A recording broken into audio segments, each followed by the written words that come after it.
भाई बहुत सारे लोगों के माइंड में एक सवाल होगा कि यार बिटकॉइन क्या करता है, जब भी नीचे गिरता है ऊपर चला जाता है, जब भी आता है नीचे अगर लेट्स सपोज आता है तो ये सर्वाइव कर जाता है, ऑल टाइम हाई भी लगाता है। लेकिन एक्चुअली हमारे जो ऑल्ट्स कॉइन है उनको क्या बीमारी है कि यार वो जो है परफॉर्म नहीं करते। ठीक है, तो ये एक कॉमन हर बंदे के माइंड में सवाल होगा। तो उसकी रीज़न ये है भाई, सबसे पहले आप बात ये समझो कि जो बिटकॉइन है ये कोई एक बंदा जो है वो कंट्रोल नहीं करता, या इसके ऑनर के पास जो है वो लेट्स सपोज बहुत बड़ी सप्लाई नहीं पड़ी कि वो मार्केट के अंदर डंप कर सकता है, या एक और भी आपको रीज़न, मल्टीपल रीज़न बताऊंगा। अच्छा, अब आप ये समझो कि बीटीसी का ऑनर कौन है, जो इसको किसने बनाया था? सटोशी नाकामोटो उसने बनाया था। अब जब उसे उसने बनाया भाई, वो मंजर से गायब है, कोई पता नहीं है वो जिंदा है मर गया है, मतलब कोई पता नहीं है उसका कि वो कहाँ पे है कहाँ पे नहीं है। सही है, और सबसे पहली जो क्रिप्टो करेंसी थी वो बिटकॉइन था, और बिटकॉइन इस वक्त जो है पूरी क्रिप्टो मार्केट का किंग है। तो भाई यहाँ पर क्या होता है, अब उस चीज़ को भी देखते हुए जो है वो लोग, अब लेट्स सपोज के फ्यूचर में किसी को नहीं पता कि यार सटोशी नाकामोटो जो है वो अरेस्ट हो सकता है, उसकी टीम जो है वो गड़बड़ कर सकती है। तो ये आप कह सकती हो कि बिटकॉइन जो है वो बिटकॉइन के जो माइनर्स हैं और बिटकॉइन बिटनोड है, तो ये सारे मिलकर कम्युनिटी वाले ही बिटकॉइन को चलाते हैं। यहाँ पे वो सिनेरियो नहीं है। अब लेट्स सपोज आपको अथीरियम की मिसाल भी दूंगा बाद में, अथीरियम और बिटकॉइन में फ़र्क क्या है। तो देखो यहाँ पर अगर मैं देखूँ तो बीटीसी में इस वक्त जो वॉल्यूम है वो 1.78 ट्रिलियन है, और बीटीसी का मैक्सिमम सप्लाई है 21 मिलियन, और 19.98 जो है वो टोटल सप्लाई है, सर्कुलेटिंग में भी उतनी ही सप्लाई है। तो मीन टू से कि भाई अब ये जो बाकी सप्लाई है ये माइन होगी आएगी, तो ये एक लंबा प्रोसेस है, और आप ये समझ लो ये एक फिक्स सप्लाई है, और इससे ऊपर बीटीसी नहीं बन सकता या इससे ऊपर माइन नहीं किया जा सकता। बस 21 मिलियन तक होगा। तो इट्स मीन कि भाई यहाँ पर दो फैक्टर हैं कि कल को ये इनका इस बीटीसी का कोई जो ऑनर है वो अरेस्ट नहीं हो सकता।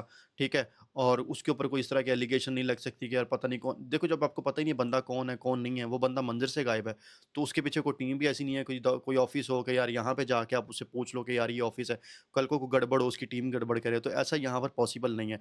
लेकिन अगर आपको अथीरियम की बात करूँ तो यहाँ पे अगर हम अथीरियम पे जाते हैं, तो भाई अथीरियम के ऊपर एक चीज़ जो इसकी नेगेटिव है वो यहाँ पे मैं दिखाता हूँ आपको।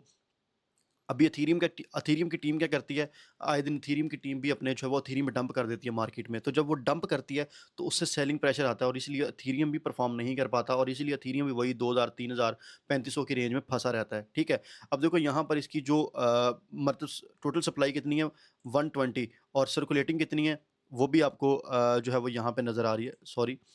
अब आप एक चीज़, सर्कुलेटिंग कितनी है वो भी आपकी यहाँ पर कितनी है, 120 और 120, मतलब जितनी मार्केट में सप्लाई है सारी की सारी सर्कुलेटिंग में है।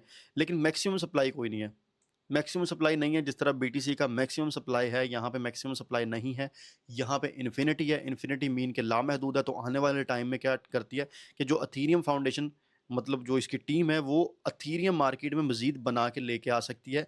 तो जिसकी वजह से भाई कल को वो जितना मर्जी बना के लेट सपोज वो लेके आते हैं, तो इसकी वजह से फिर जो इन्वेस्टर होता है भाई वो कभी भी ऐसी जगह पे इन्वेस्ट नहीं करता अपना बड़ा अमाउंट, कि जहाँ पे उसको इस तरह का रिस्क नजर आएगा कल को यार इसकी सप्लाई आएगी, तो सप्लाई आएगी तो डेफिनेटली प्राइस क्या करेगी, ड्रॉप कर जाएगी। तो ये जो है वो मेन रीज़न है। एक रीज़न हो रहा है, लेट सपोज आपको याद होगा कि टॉन का जो सीईओ था, टॉन टॉन कॉइन का, ठीक है, और ये टेलीग्राम का जो है, उसको जब अरेस्ट किया था तो उस वक्त क्या हुआ था, कॉइन क्रैश कर गया था। ठीक है, उसके बाद जिस तरह सीजी जब जो है वो ये सीजी वाला केस चला था, उस सेंस में क्या हुआ था कि बीएनबी उस टाइम पे क्या हुआ कि बीएनबी उस टाइम पे फॉल कर गया था। तो इस तरह ये जो नेगेटिव साइड फैक्टर है ना, अगर लॉन्ग टर्म देखा जाए, तो ये फिर जो इन्वेस्टर होता है उसको अपनी तरफ माइल नहीं करता कि यार जो है वो मैं इनके अंदर लंबे टाइम के लिए पैसा रखूं। हाँ, अगर वो पैसा डालते हैं, उनको प्रॉफिट आता है, वो टाइम से प्रॉफिट टेकिंग करके बाहर निकल जाते हैं। और आपको ये भी पता होगा कि भाई आए दिन अब रोज़ नए नए जो है वो मार्केट में टोकन आते हैं, कभी कोई कभी कोई कभी कोई। तो जो ऑल्ट कोइन है भाई उनके अंदर मनी रोटेशन बहुत ज़्यादा चलती है। तो जो ऑल्ट्स के ऊपर ट्रेड करने वाले बंदे वो अपनी मनी रोटेशन करते रहते हैं, लेकिन जो बीटीसी के ऊपर ट्रेड करने वाला बंदा है वो अपना पैसा कभी भी रोटेट नहीं करता, वो सिर्फ बीटीसी के अंदर रखता है। लेकिन ऑल्ट्स कोइन वाला बंदा अपना पैसा रोटेट करता रहता है, जिसकी वजह से ज़्यादातर लोगों का जो एक कॉन्फिडेंस है वो ऑल्ट्स के ऊपर बिल्ड नहीं हो पाता, और ऑल्ट्स कोइन जब अपनी जो प्राइस है वो उसको सस्टेन नहीं कर पाते, और वो नीचे चले जाते हैं, क्रैश कर जाते हैं। और मेन डिफरेंस यही है बीटीसी में और ऑल्ट्स कोइन के अंदर, इवन एथीरियम के अंदर भी, कि भाई टीम बैठी है, कल को पंगा हो जाए, टीम को पंगा करे, टीम काम करना छोड़ दे, तो क्या करेगा, प्राइस गिर जाएगा। लेकिन बिटकॉइन के केस में ऐसा बिल्कुल नहीं है। बिटकॉइन को कोई पीछे बैठ के टीम नहीं चला रही, बिटकॉइन को बिटकॉइन माइनर और जो इसके बिट नोड जो रन कर रहे हैं, सिर्फ वही एक जो है वो सिस्टम चला रही है, और चलता रहेगा। इसलिए भाई ये ज़्यादा पायदार सिस्टम है। और बीटीसी इसी बेस के ऊपर जो है वो परफ़ॉर्म करता रहता है। वीडियो अच्छी लगी हो, इन्फॉर्मेशन अच्छी लगी हो, आपने हमारा चैनल फ़ॉलो नहीं किया, तो भाई ये हमारा जो है वो चैनल है, आप इसको फ़ॉलो कर सकते हो, ठीक है? तो आप इसको फ़ॉलो कर लेना। तो यहाँ पे क्रिप्टो मार्केट की रेगुलर आपको अपडेट मिलती रहती हैं। आई होप कि यहाँ पे चार्ट्स के एनालिसिस भी शेयर करता हूँ, ठीक है? तो ये आप देख सकते हो। तो वीडियो को लाइक, शेयर कर दीजिएगा। अपना ख़्याल रखना, टेक केयर। अल्लाह हाफ़िज़।